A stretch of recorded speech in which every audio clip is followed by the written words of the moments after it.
क्या कोई ठोस पत्थर किसी जीती जागती इंसान को हमेशा के लिए अपने भीतर समेट सकता है? महाराष्ट्र के अकोला में एक ऐसा चमत्कारिक शिवलिंग है जिसकी दरार में आज भी एक रेशमी साड़ी का पल्लू फंसा हुआ है। यह कोई साधारण कपड़ा नहीं, बल्कि उस महारानी की आखिरी निशानी है जो सदियों पहले महादेव के इस विग्रह में जिंदा समा गई थी। आखिर उस काली आधी रात को ऐसा क्या हुआ था जिसने ब्रह्मांड के स्वामी को यह असंभव चमत्कार करने पर मजबूर कर दिया? इस मार्मिक गाथा की शुरुआत होती है अकोला के राजा अकोल सिंह और उनकी परम भक्त महारानी से। रानी का हृदय राजसी सुखों में नहीं बल्कि महादेव के चरणों में बसता था, पर पहरेदारों और राजसी तामझाम के बीच उन्हें एकांत में पूजा का समय नहीं मिल पाता था। इसीलिए रानी ने एक गुप्त संकल्प लिया। हर रात ठीक 12 बजे, जब सारा संसार सो रहा होता, वे नंगे पैर चुपचाप महल से निकलकर शिव मंदिर जाने लगी। लेकिन नियति को कुछ और ही मंजूर था। महल के गलियारों में विषैला संदेह पनपने लगा।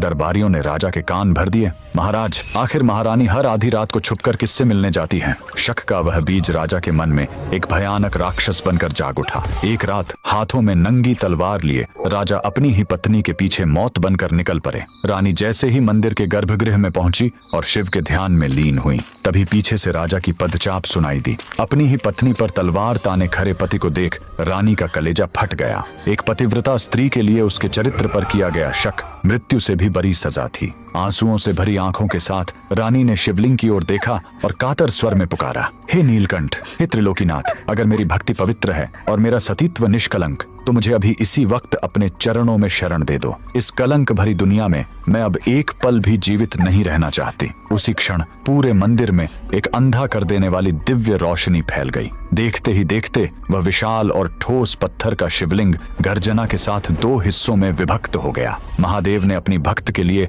अपना हृदय खोल दिया। रानी हमेशा के लिए उस शिवलिंग के भीतर समा गई। राजा जब तक अपनी भूल समझ पाता और रानी को रोकना चाहता, वह पत्थर फिर से झुर चुका था। लेकिन महादेव ने दुनिया को प्रमाण देने के लिए रानी की साड़ी का एक पल्लू उस दरार के बाहर ही छोड़ दिया। राजा जीवन भर उस चौखट पर अपनी भूल का प्रायश्चित करता रहा, पर रानी अब महादेव की हो चुकी थी। आज भी अकोला का यह राजराजेश्वर मंदिर उस अमर भक्ति का गवाह है। वह साड़ी का टुकड़ा आज भी उस पत्थर में दबा हुआ है, जो हमें याद दिलाता है कि जब पूरी दुनिया हाथ छोड़ देती है, तब महादेव अपने भक्त का हाथ थाम लेते हैं। अगर महादेव के इस न्याय ने आपके हृदय को छुआ है, तो कमेंट्स में पूरी श्रद्धा से जय राजराजेश्वर महादेव जरूर लिखें।